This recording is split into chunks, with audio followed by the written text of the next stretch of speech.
The Lord be with you. And with your spirit. A reading from the Holy Gospel according to Matthew. Glory to you, O Lord. Jesus said to his disciples, "Ask, and it will be given to you. Seek, and you will find. Knock, and the door will be opened to you.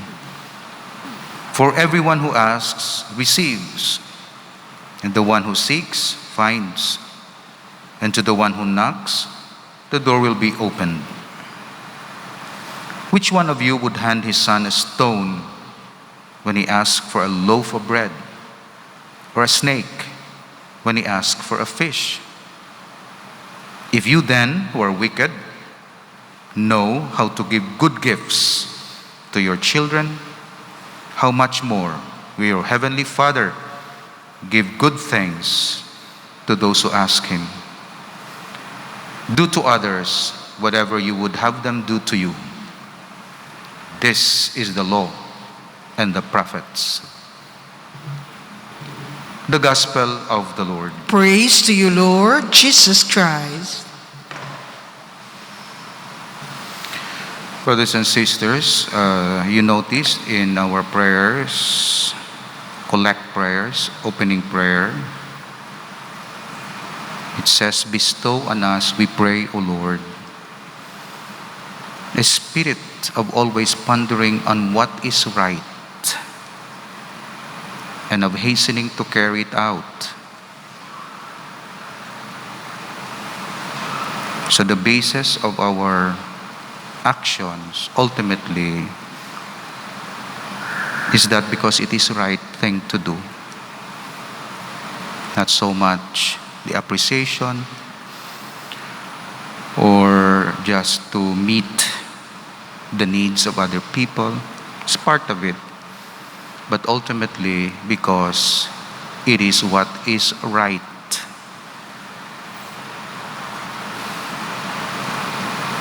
So don't be offended. Don't get insulted. Instead of finding fault in you, you find fault on your action, which is not right. Because oftentimes, we do not focus on the things what is right. We focus on the impressions of other people.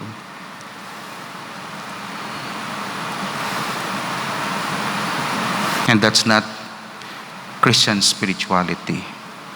Because if you do that, then you will be miserable. Because always people will criticize you. And always there are people who will not be pleased with what you are doing.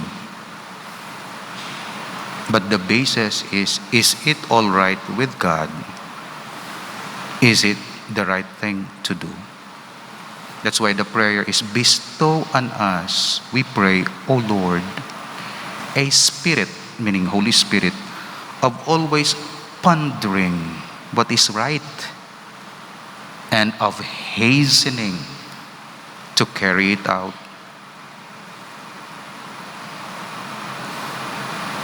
So amo na ang aton basis permi. Of course, we are imperfect. We have our own trauma and experiences and pain. Kung ma-trigger gani, nagaka-touch kita. Pero thank God kay may konsolasyon, kag may healing word from the Lord. Ang healing mo is to do what is right. Bisan pa you don't feel it okay, but just do what is right. We continue to meditate on the occasions of sin. We do not condemn the persons doing this. We are talking about occasions of sin. So gin-identify diri long ago ng occasions and dangerous occasions of sin. Hindi lang occasions, kundi dangerous to the soul. Ilimnan, diskuhan, Sinihan.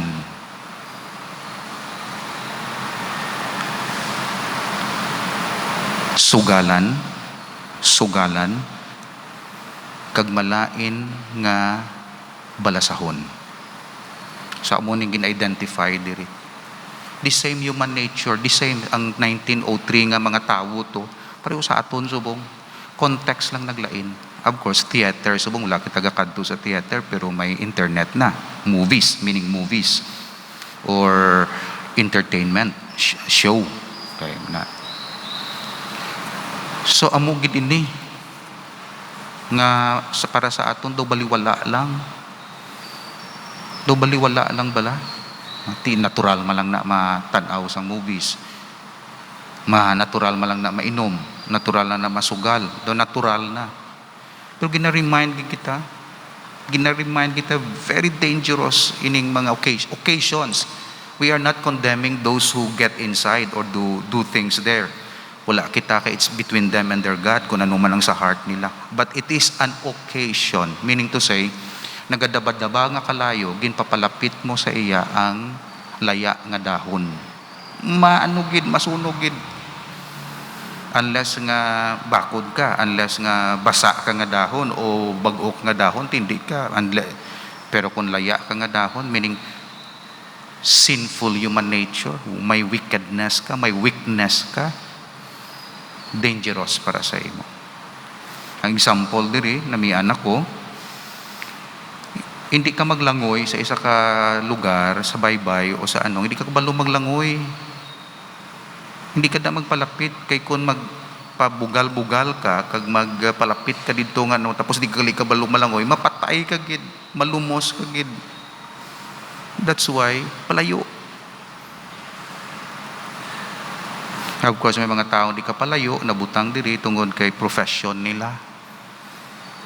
Tungod kay state of life, nga duties nila, hindi sila kapalayo. So, kinanglan nila na strength and prayer.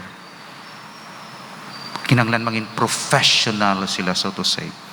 That's why ang pari, kinahanglan mangin professional sa spirituality. Kay grabe ang iya nga temptation, kag challenge. Ang mabutang da, ang maordinahan lang, spiritually professional, so to say. Daw kung sa boxing pa, hindi ka na mag-boxing, di pa kakabalo. Karon kung kontrahon mo da, ang gusto mo, lipong ka da. Practice, para nga professional ka. O swimming, professional, anay. Di magpadaso-daso. Hayang iban, may tendency gid magpadaso-daso. Wala gani ka-assess ang iya strength, nag-intra na dira. Kundi damage siya kag iya relationship. Basahon ko ini agud mabalaan nato ng reason kay tigin state ko man lang ang dangerous occasions of sin, pero ano gid ang reason? Siling diri, someone may perhaps ask, is one expected to live like a recluse or a misanthropist kung hindi na kita magkadto sa occasions of sin? Ano na lang kita, mamunghe na lang kita? Saint Augustine answers this question, better and holier people than thou have forsworn those amusements. Canst not thou do the same? The Christian's pleasures are not taken from him. They are changed and ennobled.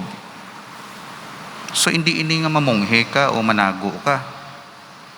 Kundi, nga ang pleasure mo, sa imo kabuhi, happiness mo, is not caused by that kind of activities. Kundi, ennobled ka, ginpataas ka, kagin-change ang cause ng imo pleasure. Na, amo na iya. So, wala gin kuha ang pleasure of life. Kundi, gin-rechannel siya sa iban. Kay kung amulang na ang imo permi disco kag inom ang imo pleasure, sensual, wala ka na offerance ang another forms of pleasure which is like ministry or service or spirituality or prayer. Iban nagaano sa prayer mo? May hindi mo mapunggan kay gusto yan magsimba, mga muyo kay naka-experience siya sang happiness sa prayer. So ang ni St. Augustine, ining mga bagay, kung maghambal kita avoid occasions of sin, hindi nga gina-anesthesize ta nga to need for happiness, kundi nga gina-rechannel naton, avoid sang occasions nga ina, kay maiban nga channels sang Christian pleasures. Kanami. Again, he says, how sweet is it to renounce the vain enjoyments of the world. I shrank from the obligation to forego them, and now I rejoice in having lost them. St. Augustine. Primero, natahap siya. Sang matistingan na niya na ba? Nang balya, dubli-dubli kalipay ko yan. Sungod sila. The worldling, say St. Bernard, sees our afflictions, but he knows not our consolations. Ano kamo mga Katoliko kamo, do mga pessimistic kamo, do mga mga anti-world, anti-social kamo. Sa inyong mga worldlings, sambal ni St. Bernard, amo nang pananaw nyo sa amon, but you do not know kung anong amon consolation sa amon ni nga klase sang kabuhi namon. That's why hindi kita mapadaog. Daog nga, ano ka mo, mga dry sang in your life, you miss half of your life sa mga enjoyment nga ini. Tungod ang ila enjoyment lain, sang sa gina-expect nga imo enjoyment, amuning hambal ni St. Bernard, the worldling, creatures of the world, sees our afflictions, but he knows not our consolations. That those are no true joys which are not in God. Hambal ni St. Bernard, those are not true joys which are not in God. Tinabutang diri, liquor salon is principally dangerous for those who go thither every day and spend long time there. Frequent hard drinkers nga nabutang din mga conversation is unseemly, and then they acquire the habit of drinking and gambling, and some of them get involved in quarrels and neglect the duties of their state of life. So nag-inom ka man lang alcohol, pero ang consequences siya, naubos mo kwarta mo, inugbayad sa kuryente, nag-away na mo sa asawa mo, wala mo respeto sa kabataan, so ang imo pleasure, nag-enjoy ka, pero pain, hindi lang nimo, kundi iban sa family mo. That's why very dangerous. Dancing saloon is chiefly a source of danger to those who carry dancing to an excess. Ginbutang nila, hindi man kinanglan. May may mga sa kasal-kasal, saot-saot, kag mga dibu-dibu. Okay. Pero dancing to an excess, or have already been led into sin by it. In the art of dancing, there's nothing evil or reprehensible. It is in itself nothing more or less than an innocent means of enjoyment and relaxation, and of promoting good feeling and friendly relationship among men. Among the Jews, the dance was often made a part of divine worship. O gasaot ng gani kita. We read that when the Ark of the Covenant was removed, David danced with all his might before the Lord. 2 Kings chapter 6 verse 14. The Hebrew maidens performed round or processional dances on many religious festivals. You can find that sa Exodus. And St. Basil and St. Gregory the Great state as their opinion that the angels move in the solemn measures of the dance before the throne of God in heaven. So wala sang malain sa dancing. However, the rule must be strictly observed of not dancing at prohibited times. That's why Lent, medyo reduce ang aton nga dancing. Lent, Quaresma. Nor with persons of improper character. So muna yung danger. And of not taking part in dances which outrage modesty and decorum. mga bayo da, as some do in the present day. Young people must, however, be warned against indulging in this amusement inordinately, as it has a tendency to arouse sensuality, to excite the passions, and lessen the sense of Christian modesty. Living as they did in heathen times, the fathers of the church denounced dancing in no measured terms. On the occasions of weddings, entertainments, or family gatherings, when dancing is proposed as the evening's amusement, it would be unfriendly to refuse to take part. But those for whom dancing has been proved an occasion of sin must, if possible, avoid it for the future. They may allege as an excuse that it is injurious to them.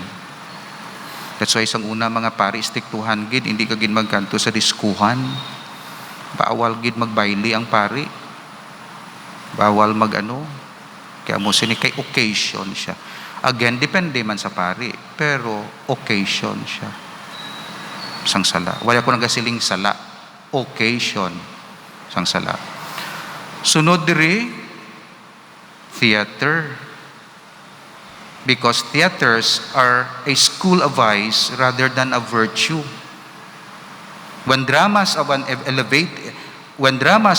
elevating and edifying nature are put upon the stage, place in which virtue and innocence triumph, and heroic devotion to religion, the love of one's country, the love of one's neighbor are held up to admiration, and the misery and shame attendant upon crime depicted in its true colors, the theater becomes a school of morals. But good plays are rare, or entertainment TV show. They ill-suit the taste of the present day, and often they would be acted to an empty house. The majority of plays, more especially in Europe, kahit sa Europe ng context, illicit affection, which is often represented upon the stage as attractive and delightful, while virtue is uninteresting and despicable. Tanawab lang mga entertainment natin subong. So very dangerous.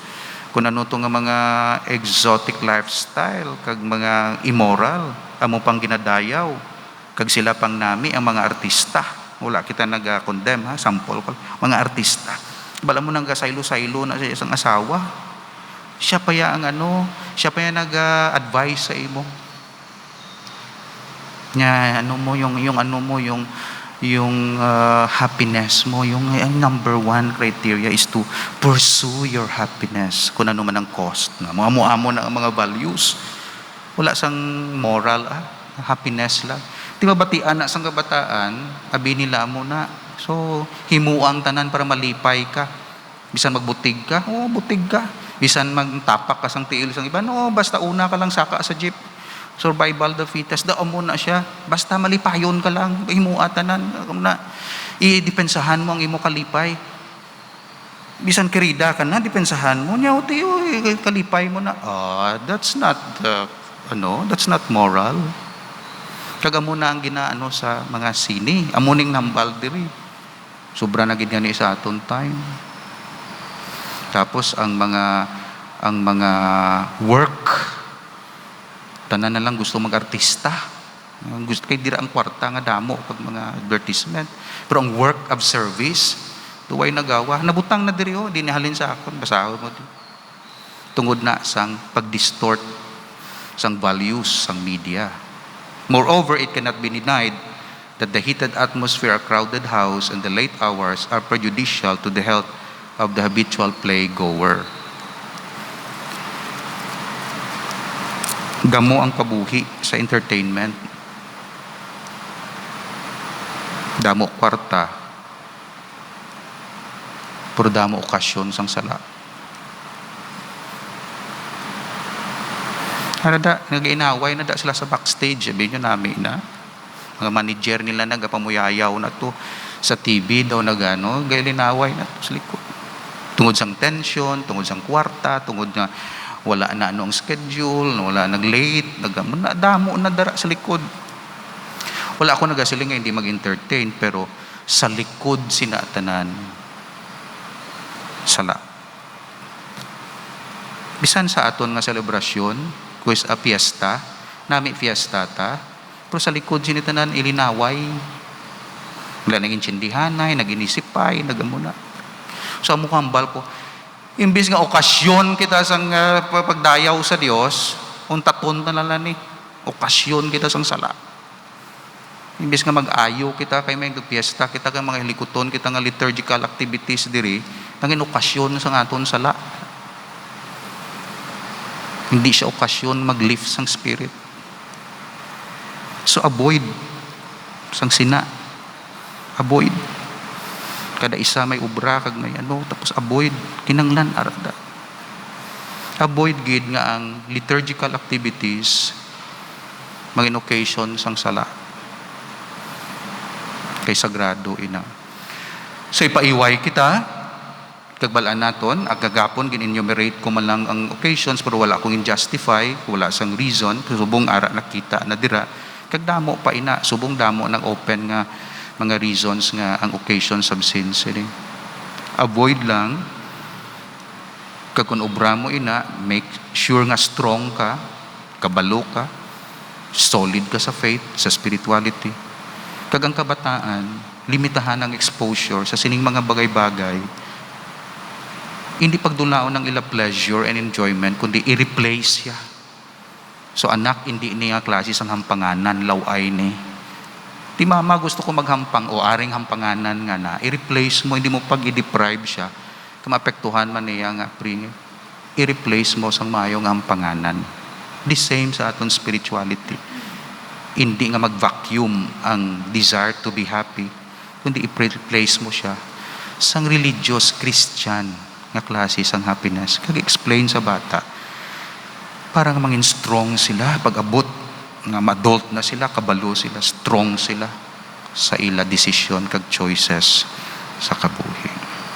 So 5, ilimnan, diskuhan, sugalan,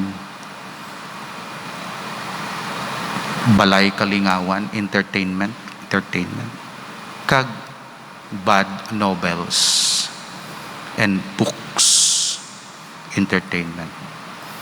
5 sini, since time immemorial na identify, avoid these occasions of sin. Very dangerous. Warning. Dangerous sa soul. Kag hindi pagpabayi nga daw take for granted lang kay mahulog kagin sa sala. Kung magpalapit ka dira, masunog ka kay kalayo ina para sa kalag. Amen. Father, creator and ruler of heaven and earth, you made man in your image and likeness to subdue the earth and master it, and to recognize the work of your hands in created beauty. Grant that your children, thus surrounded on all sides by signs of your presence, may live continually in Christ, praising you through him and with him. You live and reign forever and ever. Amen.